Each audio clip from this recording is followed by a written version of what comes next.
Hey guys, welcome back to Growing, Eating, and Educating. I'm your farm director, Andrea Bushre, and we are here in the high tunnel talking about all things irrigation.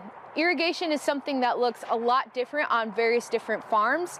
It can look different according to the crops you're growing, where you're growing inside a tunnel versus outside, and even the size of your farm. So if you're growing maybe an acre versus 12 acres, it can look a little bit different. So this is something that we're doing just for our high tunnel systems, but again, it can look much different on different farms. In our high tunnels, we are using a system with drip tape. So drip tape is essentially a thinner lined plastic tubing that slowly dribbles out water.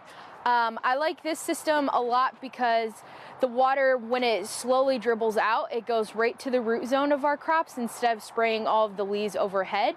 That also means that I don't have to run this irrigation quite as long because it goes straight to the soil instead of being evaporated by the sun. So those are a couple reasons why we're using this system in the tunnels. The other thing that we wanted to know about this is that we're going to be putting in usually about 3 lines per bed, but sometimes we do 2 lines if it's like tomatoes, or 4 lines if we're doing something like lettuce. So we average about 3 lines per bed, but it always changes. The things that we're gonna do for this is we're gonna have a header line.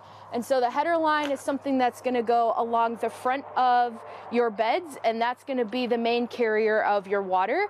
And from there, you're going to be plugging into the main line your drip tape.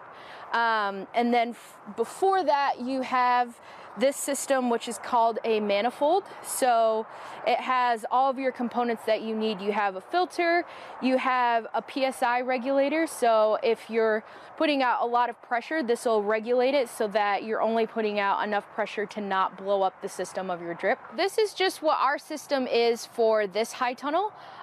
This system again looks a lot different for other farms, and it's again just based on different factors that each farm has to work with.